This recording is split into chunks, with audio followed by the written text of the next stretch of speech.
Bandi Sanjay Modi vote చెప్తే Bandi Sanjay vote చేస్తాడానే? మీరు చెప్పండి. మా రాహుల్ గాంధీ చెప్పిండు కాబట్టి నేను చేసిన. వాళ్ళు మోడీ గారు వద్దంటారు కాబట్టి బండి సంజయ్ వద్దంటారు. సింపుల్. దీంట్లో ఏంది పెద్ద సైన్స్ ఉందా, మ్యాథమెటిక్స్ ఉంది? ఏముంది? Simple approach. మా నాయకుడు రాహుల్ గాంధీ ఇది చేయాల్సిందే అన్నాడు, నేను తూచా తప్పకుండా పాటించిన. వాళ్ళ నాయకుడు మోడీ బీసీల లెక్కలు వద్దన్నాడు, బండి సంజయ్ వద్దంటుండు. బండి సంజయ్ ఇష్టం ఎవరు అడిగిర్రు? మనం కావాలనుకుంటున్నాం, కావాలనుకున్న వాళ్ళు మన సైడ్ నిలబడరు, వద్దనుకునే వాళ్ళు వాళ్ళ సైడ్ నిలబడరు. సింపుల్. అందుకే దీంట్లో ఈ సమావేశంలో మీరు కార్యాచరణ, మా పిసిసి అధ్యక్షుడికి మా మిత్రుడు పొన్నం ప్రభాకర్ గారికి నా సూచన, ఏ సామాజిక వర్గాలకు వాళ్లకు ముఖ్యమైన నాయకులకు బాధ్యత ఇవ్వండి.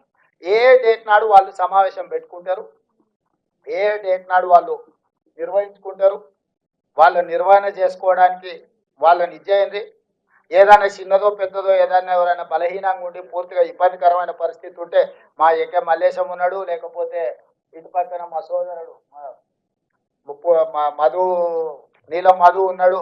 ఇట్లా బలహీన వర్గాల బలంగా ఉన్న వాళ్ళు కూడా కొంతమంది ఉన్నారు. మా బీర్ల ఐలే ఉన్నాడు. ఇట్లా బలహీన వర్గాల బలంగా ఉన్న వాళ్ళు కూడా వాళ్ళని ఆదుకుంటారు, అదేమి ఇబ్బంది కాదు. ఏదున్నా ఎవరికి వాళ్ళు జైపాల్ గట్టు అంటే జైపాల్ కప్ప చెప్పేసిన, సీను కప్ప చెప్పేసిన అట్లా ఇక మీ ఇష్టం. ఆ సైడ్ నేను బోధించుకోలేదు. సో నా సూచన ఒక్కటే, ఒకరు సహకరించుకొని దీన్ని మనము ఓనర్షిప్ తీసుకోవాలి. ఇది ఓనర్షిప్ తీసుకోకపోతే ఇక మనకే నష్టము.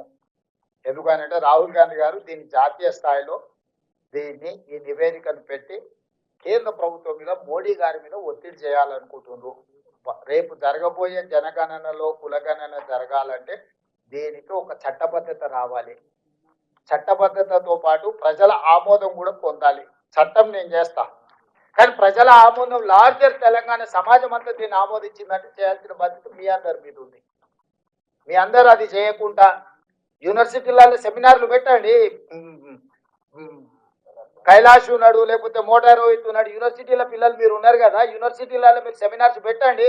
ఇంత మంచి యాక్టివిటీ చేసినా మేము తీసుకున్నామని యూనివర్సిటీ సెమినార్స్ మొదలు పెట్టండి, ఇంటలెక్చువల్ సెమినార్స్ పెట్టండి.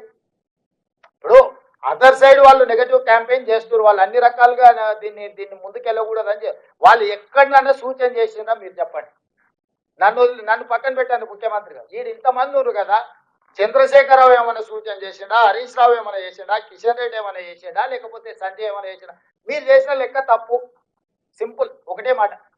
కాబట్టి అది వద్దు. ఇప్పుడు ఒకవేళ ఇందులో ఏదైనా లోపం, ఫలానా లోపం ఉందా, ఈ లోపాన్ని సరిదిద్దామని చెప్పమని ఉంది. ఏ లోపం లేదు కాబట్టి, ఏం చెప్పడానికి అవకాశం లేదు కాబట్టి అబద్ధాలు తీసుకొచ్చి మిమ్మల్ని అందరినీ నమ్మించే ప్రయత్నం చేస్తారు. దీనికి మనం చూడనట్టు ఊరుకున్నా మనకెందుకులే, ఏదో వాళ్ళు తిప్పలాలు పడుతున్నారు. అది మహేష్ గౌడ్, పొన్నం ప్రభాకర్, రేవంత్ రెడ్డి, హనుమంతరావు, అంజన్ కుమార్ యాదవ్ సమస్య కాదు. ఇది 56.33% బలహీన వర్గాల సమస్య. దీనికి ఒక పరిష్కారం చూపించాలి. ఇది ఎక్స్రేనే కాదు, మెగా హెల్త్ చెకప్ అని నేను అనదలుచుకున్నా. రాహుల్ గాంధీ గారు ఎక్స్రే అన్నారు, నేను ఒక స్టెప్ ముందుకెళ్ళి ఇది మెగా హెల్త్ చెకప్. దీంట్లో హెల్త్ ఉంది, వెల్త్ ఉంది, అన్ని ఉన్నాయి. ఈ మెగా హెల్త్ చెకప్ రిపోర్ట్ మీ దగ్గర ఉంటే మీరు ఏ డాక్టర్ దగ్గర పోయినా, ఆర్ఎంపీ డాక్టర్ దగ్గర పోయినా వాడు కాగితం తిప్పి చూస్తారే ఈ సమస్య ఉన్నది, దీనికి పరిష్కారం ఏదో చూడాలని అంటారు. మీకు అసలు ఏ హెల్త్ చెకప్ లేకుండా మీరు ఎట్లా భవిష్యత్తులో ముందుకు పోతారు మిత్రులారా? సో దీన్ని మీరు అవతల కుట్రని తిప్పికొట్టుకుంటూనే దీన్ని ఎట్లా మనం ముందుకు తీసుకెళ్లాలని కూడా కార్యాచరణలో, ఎంతసేపు వాడు మనల్ని తిట్టిన కాదు, మనం వాళ్ళు తిట్టడం కాదు, భవిష్యత్ కార్యాచరణ కూడా మీరు అంత ఇంటెలెక్చువల్స్ ఉన్నారు, ఇంటెలెక్చువల్స్ పెట్టి దీన్ని ఎట్లా ముందుకు తీసుకెళ్ళాలి. రాహుల్ గాంధీ గారు మాకు ఒక సూచన చేసిండు, ఇంటెలెక్చువల్స్ ఒక న్యూట్రల్ కమిటీ వేయండి, ఆ న్యూట్రల్ కమిటీ ఇచ్చే సూచనలు మనం రేపు పొద్దుగాల దీన్ని ఎట్లా ముందుకు తీసుకెళ్లాలా అని. ఇదంతా కన్సెన్సస్ బిల్డ్ చేసే ఒక ప్రాసెస్. రాజ్యాంగం కూడా ఓవర్ నైట్ జరగల, ఎన్నో రకంగా చర్చలు చేసి, ఎన్నో కమిటీలు వేసి, ఎంతో మంది చేస్తే రాజ్యాంగం వచ్చింది. వచ్చిన రాజ్యాంగాన్ని కూడా మనం పరిస్థితులను బట్టి అమెండ్మెంట్ చేసుకుంటూ వచ్చినాం. ఇది కూడా మనం ఈరోజు తయారు చేసుకుని భవిష్యత్తులో మన అవసరాలను బట్టి అమెండ్ చేసుకుంటాం. ఎట్లెట్లా దీన్ని మనం చట్టబద్ధత కల్పించాలి, భవిష్యత్తులో అమలు చేసేటప్పుడు ఏమేం చేయాలో ఒక పాలసీ డాక్యుమెంట్గా మారుతుంది. ఈ పాలసీ డాక్యుమెంట్ని వాళ్ళు డిఫ్యూజ్ చేయాలని చూస్తున్నారు ఎదురుగున్న వాళ్ళు.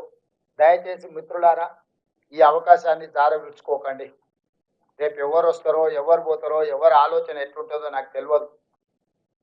ఈరోజు మొండిగా ఎన్ని ఒత్తిళ్ళు ఎన్ని ఇబ్బందులు వచ్చినా ఈరోజు చెయ్యాలి రాహుల్ గాంధీ చెప్పింది కాబట్టి చేసిన ఈ చేసిన దాన్ని మీరు ఓన్ చేసుకోండి. మీరు ఎవ్వరు కష్టపడాల్సిన లేదు, కష్టం అంతా మేము చేస్తాం. మేము చేసి మీకు తీసుకొచ్చి ఇస్తా. బలైన వర్గాలకి ఇదే బైబిల్, ఇదే భగవద్గీత, ఇదే ఖురాన్ అని నేను చెప్పదలుచుకోండి. ఇంతకు మించిన పాలసీ డాక్యుమెంట్ ఈ దేశంలో లేదు. నేను అథెంటిక్గా ఆన్ రికార్డ్ చెప్తున్నా. స్వతంత్రం వచ్చినప్పటి నుంచి ఈ రోజు వరకు ఏ రాష్ట్ర ప్రభుత్వం ఏ ముఖ్యమంత్రి చేయలే, ఇవాళ మనం చేసినాము. నాకు అది గర్వంగా ఉంది. మా నాయకుడు చెప్పింది నేను చేసిన నాకు ఒక సాటిస్ఫాక్షన్. ప్రజా జీవితంలో ఎన్నోసార్లు ఎన్నో ఏళ్ళు ఉంటాం, కాకి కూడా ఎన్నో ఏళ్ళు బతుకుతుంది, ఏం లాభము? ఒక నాయకుడుగా మొదటి సంవత్సరంలోనే ముఖ్యమంత్రి అయినప్పుడు ఇంత పెద్ద సోషల్ రెవల్యూషన్ ని నేను అడ్రస్ చేసిన అంటే నాకు కూడా ఒక సాటిస్ఫాక్షన్ జీవితంలో. వెనక్కి తిరిగి చూసుకుంటే ఏం చేసినావు అని 20 ఏళ్ళు అంటే నేను కులగణన చేసిన అని ఏడైనా తలెత్తుకొని చెప్పగలిగినంత ఒక గొప్ప నిర్ణయాన్ని ఈరోజు తెలంగాణ రాష్ట్ర ప్రభుత్వం చేసింది. ఇది ఆషామాషి నివేదిక కింద కాగితాల కింద చూడకండి. ఇది బలహీన వర్గాల భావోద్వేగం. ఇది బలహీన వర్గాల భావోద్వేగం.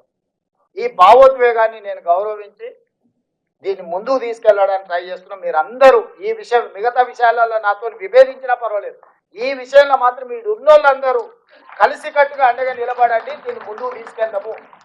నాకు ఇది చిత్తశుద్ధితో ముందుకు తీసుకెళ్లడం తప్ప నాకు వేరే లక్ష్యం లేదు.